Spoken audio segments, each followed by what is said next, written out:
For those of you thinking about getting married in your 20s, we wanted to share a little bit about what we've learned this past year after being married for a whole year, and just share some things we've learned, some things we struggled with, and some pieces of advice that we'd give to ourselves 1 year ago at this time. So if you haven't met Kat already, Kat is... Your wife! Yeah, Kat's my wife. And I wrote out some really thought-provoking questions that Kat and I want to talk about in this video that we hope can encourage you. The first question that we have that we want to talk about is, what worked well this past year being married for an entire year? I think what worked well for us was just hanging out and spending time together. Like, I think I enjoyed the moments that we didn't do much, but we're just together, you know? And Yeah, I think it was easy just to live together. I think for some people it's a harder transition, like living alone or with roommates and then moving in with someone of the opposite sex. Like, that can be hard, but I feel like for us it was pretty smooth transition. yeah.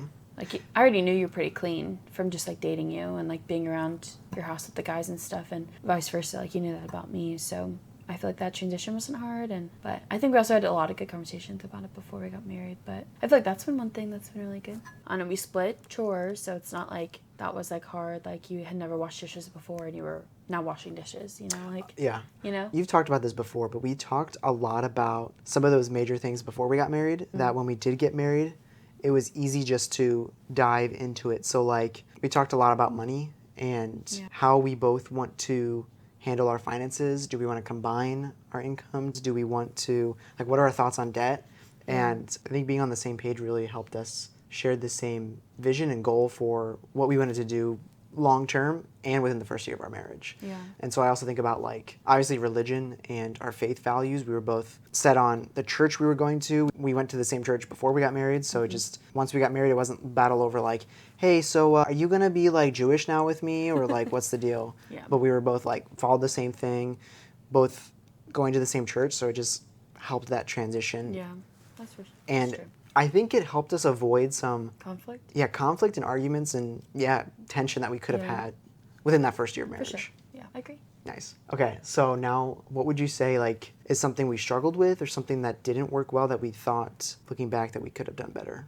Either, like, better prepared for, or... There are things that you just can't prepare yourself for until you're married. Like, and even things that you just didn't expect. Like, I didn't think it'd be hard to have married community. And I think that, and then a lot of our friends, like, even your friends that were in college with you, like, are now all graduated. So how we used to get to hang out with, like, friends has changed a lot. And I don't know if necessarily that's been hard on you. That's been more hard on me, but... I think something that I felt that I struggled with that kind of spilled into just our marriage was stepping into the role of a husband. And what I mean by that is, like, I felt like it's easy for me to, like, not necessarily lead myself, but, like, with my quiet time. If I want to do my quiet time, I can just be like, all right, I'm doing my quiet time. Yeah. You know, and leading myself is not... Like, you're a pretty independent person. Yeah, independent. And, I mean, there are areas where I struggle in and things I still need to work on, but then realizing where it's like, okay, it's not just me now. It's like we're one and we're a family, and I also have to lead our family. So I can't just be like, Kat, you have to do your quiet time now. Oh, Kat, you have to, like, do this, you know? Yeah. There's a level of, like, if I'm not fully leading myself well. And then also, like, I can't force you to do anything, you know, like, if I think we should be doing something, or I don't know. I think that's something I wasn't expecting. That was hard, so. Yeah. I know. I feel like this past year is also different, though. Like, I was struggling with and going through, like, other things outside of marriage with, like, friends and stuff like that, too, that I feel like impacted our marriage. Not in a negative way. Like, I think it led to a lot of really good conversations, but about, like, our future and how to have good boundaries and things like that. But I think also friendships, too. Like, what does it look like to be married and have friends still, and want... But it's have friends, but it's also, like, this is what I was just thinking about in the car today. Like, not enacting, or enabling. No, it's the fact that, like, in my head, I thought friendships would stay the same. I knew they would change a little bit, but I didn't think, like, they would change all that much. They've changed more than I thought they would. But also, like, balancing, like, my desire for friendship is a lot different than your desire for community, or friendship and community. Like, we both, like, differ on that to some degree. We think community is important, friendship is important, but, like, you are completely, totally okay, like, being home alone and chilling by yourself. I really don't like doing that. Like, I love being with you, like being with friends, like being alone is something that I need to grow in. But another level to that is that it's like, you know, like we've both, I feel like maybe this is something that I struggle with more, like having to say no to like hanging out with friends or doing certain things with friends because of our like financial goals in our marriage and in our family. Like our family comes before our friends do, you know? And so it's like that for me has been hard because like you don't just like get married, say your vows, and then you're like, boom, like just think about our future. It's like, no, what do I want to do? Like I think that's been the hardest thing, like really like the bottom, like the foundation of what we've been struggling with is like our own selfishness. It's like been the most apparent, the thing that we've had to like identify the most and grow in the most and like call out the most in each other is like our own selfishness. And we're not like mean about it, but it's still real and things that I don't know that you don't really think that you'll have to do. Like you hear about it from other friends that are married and things like that, but it's harder living it out. Yeah, because it's like we go from being, it's like, I can picture it in my mind, but I don't know how to describe it. It's like when we weren't married, we still had that ability to like go our separate ways, go home, do what we wanted to do. And now when we're married, it's like things do change. And it's like learning to actually be one, even though we're two people. Yeah. You know?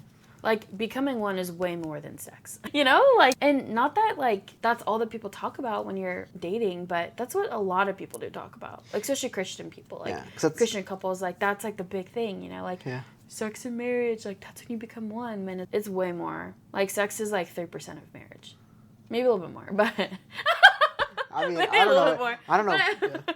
You know, it's just, like, when I'm going throughout my day and, like, when we talk about marriage, like...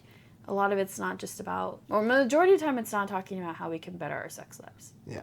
You know, it's just like, what are we doing for the week? Yeah. Like, it's you know, communicating. It's just, it's communicating. It's mundane stuff. It's how are you getting to work, when I'm getting to work, like, what time I'm getting home, what's going to be made for dinner, like, what do we have planned this week? Like, you know, stuff like that. That's good. What's an area that you think you saw God work in our marriage or where you think you saw God work this past year? I think in that selfishness stuff, like, and not necessarily, like, making us, like, we've definitely, I think, like, through the past year have made steps towards looking more like God, like, more like Jesus. Our marriage has been very fruitful in that. Like, it's a lot, like, it's still hard for me to apologize, but it's not as hard, you know? Like, we're way quicker to, like, say sorry than we were before. Mm-hmm. And I think at least me, like, I'm way more reflective than I was when we were dating. Like, it's easier for me to be like, okay, like, this is why I'm feeling this way. This is why I lashed out this way. And I'm sorry for this. I'm sorry for that. And this is what's underlying it all. And it's way easier for me to identify it all. Then I feel like God's worked a lot in that way. But I don't know. I think it's just the things that come with being married. Like being married to a godly man and like you pursuing the Lord, like you are constantly pushing me in an encouraging way, in a way that like I need to be pushed to like be in the Word, like. And you've asked me, like you've always led up with questions of being like, how can I like encourage you to be in the Bible without like forcing you to do your quiet time whenever you want to, X, Y, and Z, you know? And so I feel like that's something marriage has like grown me in, like, I don't know, you know? Yeah, it's good. Probably should have been thinking as I was listening, but I was just listening. I'm trying to think about pertaining to our marriage in general because, like, in my personal life I can think of ways, but I'm trying to pinpoint. I don't know, I think as a couple we've talked about, like, how can we serve? Yeah. Like, that's something that we individually did, but now it's, like, trying to figure out, like, how does God want us to serve as a family? Yeah, I think... That's something. I think I saw God move in our marriage through the way that He's created a united front through us. Part of it was like we talked about family pillars. I mean, we haven't really done much with that, but like the fact that we're having those conversations of like how do we want to orient our family so that we can best serve the Lord, like our family mission. And I feel like, well, I think the biggest thing has been our finances with that, like wanting to get out of debt and that our debt journey and to a lot, like being generous and stuff like that when we're out of debt. Yeah. I think with like starting a new job and learning a whole new routine with that and having that consistent quiet time, I think that's like reoriented and reshaped my mindset of like, okay, every time I'm in the Word, I'm like, how can I translate this to our family so that we can thrive? Yeah. You know, so it's like, I mean, sometimes I read like Deuteronomy and I'm like, okay, this is not really pertaining to like the thriving or the health of our marriage, but it's like, I don't know. I feel like because God's given me that new routine, new rhythm to like spend time with Him, that's then translated to me being like, okay, wait, how can I better serve our family and better serve you? And how can we ultimately serve the Lord better? And like, I mean, I don't think that's anything like, all I did, I think, with that was just like obey, and like, you know what I mean? Yeah, for sure. What advice? No, I've seen that change in you, though. Okay. Like, that impact you well. Sorry. That's I good. interrupted you. That's good. You can go on. No. Okay. I think that's good. What were you going to say? Sorry. I was just going to ask, what would you tell yourself a year ago? Like, what would we tell ourselves 1 year ago at this time? Looking back now, a year. Enjoy your honeymoon.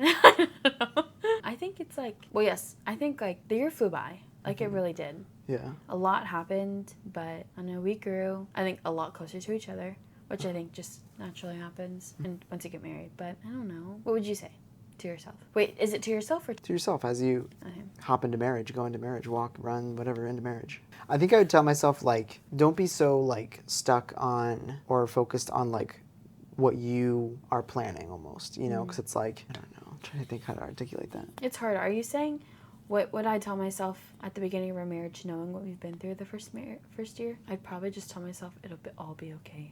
Yeah. Oh, know? okay, yeah. Oh, what were you going to say? No, that's fine. I What do you thought think you I were. was gonna say? I think that's what I was trying to articulate myself. That actually, I don't know. What, that it's all going to be okay? No, I think I would tell myself like, hey, like a lot's about to change. Even though it doesn't seem like much is changing, like I just graduate and then I get a job. Yeah, like, well, because everyone asked, how has marriage been? Like the first month that we were married, it was like we just don't say goodbye to each other at night, and it's been great, But I think like the emotional, like mental stuff that's happened over the past year, like speaking to that to a year ago, Kat, it'll all be okay. Yeah, I think circumstantially, like all that really happened was after like we got married, I graduated college. That's pretty big, and I started a job. Like that's also pretty big. Yeah. But like that's not anything life altering necessarily. Like getting married is, but graduating and starting a job really aren't like. Maybe not life altering. Well, kind of. Yeah, I think there was. They're huge page turners in your book. You know what I mean? Like, yeah, I don't know how I'm trying to word it. Like I'm trying to say like so much is gonna change emotionally, mentally, spiritually than circumstantially, and be prepared to have to adapt to that. Yeah, to embrace it. Yeah, I think it's really just like. I would tell, like, both of us a year ago, show yourself some grace. Like, I think and not in a bad way, I just think, like, we had a lot of expectations that were kind of disappointments. Like, I already shared, like, I was disappointed in regards to, like, friendship and community, and not with the people that we are friends with. If any of our friends watch this video, or make it this far. We love you, and we're thankful for you. I just didn't expect friendship to change as much as it did. Yeah. Yeah. I think we should talk about what advice we would give somebody who wants to get married in their 20s. Maybe I could go on and on. You're and in on your and early on. 20s and you're like, I'm dating a girl and I want to get married to them. Or maybe you're like, I am in my 20s and I want to get married. We want to help you with or give you advice on. So, do you have something off the top of your head or do you want me to go? Marriage is so fun and so good. God created it to be so good. But before you get married, you just need to make sure that you actually know what being married is and like what it means. And I've been through a lot this past year and had a lot of really good, like all of our friends are single that aren't married, And so it's like, I don't know about you, but I've had a lot of conversations with a lot of my friends about what marriage is like how you should be preparing yourself for marriage. Don't we wait for the light? It's just a big cloud. Oh, it's coming back. Okay, praise. You can probably keep going. Yeah. I don't know. I think, like, what you did, even to prepare for marriage, before, like, we even got back together, like, before we got even engaged. Like, you listened to podcasts, you've read books. Like, prepare yourself as much as you can to know, like, what it means to be married and how God views marriage. And, like, marriage is more than just, like, getting to sleep in the same bed together and doing life together. Like, it's so much more than that. And I'm really passionate about talking to my friends, my single friends, that like desire to be married. Like singleness is the time for you to go to therapy, to to go through all your baggage, like to be the best version of yourself before all your sins amplified in marriage. Because it is. Singleness just is. Like you're like not being married. It's your time to really just work through a lot of things to be the best version of yourself before you're with your husband or wife, Yeah, that's good. I would say kind of like what we talked about before where it's like talk about those things that'll actually matter most in a marriage beyond just sex. So money, religion, family, in-laws. Talk about those things that'll actually matter most in the marriage. Yeah. And that'll take up most of your time. I'd also say, like you were saying, do your research and actually figure out what the meaning of marriage is. There's a good book. I haven't read it, but I listened to the sermon series. It's called The Meaning of Marriage by Tim Keller. And that really reoriented why I wanted to get married, Yeah. who I should marry. And it shaped, like, it debunked a lot of the things that you thought, like, marriage Yeah. was supposed to be, you know? Yeah, it wasn't like the cure because there were still things that I had to like overcome and fight against and not fall into the trap of like, nope, that's not something that really matters in marriage. Like that doesn't matter. But it really emphasized those practical things that'll make the marriage last. Oh, yeah. I'd say also just like, not a word of caution, but like something you might expect is when people ask you like, oh, how old are you? And like you're married and you're like, oh, I'm 22, 23. And you might just get some interesting responses from people. I remember one time so we got married like in April, and I still had to go to class after we got back from married. For like a month, yeah. Yeah, and so I had to do a presentation, and I picked like we had to do like this music presentation, and so I picked like Kat's what's the word, ethnic culture, like I don't know. I picked A music presentation? yeah. Yeah. I had to do a presentation on like cultural music, and so I'm like, Yeah. okay, let me just choose my wife's like ethnic background, her Hmong Yeah. background. And the professor in the class were like, why'd you choose that? Like what? Not in a bad way. They're like, oh, why'd you choose that? And I'm like, oh, my wife's Hmong. And they're like, your wife? And I'm like, yeah. Like, I got married 3 days ago.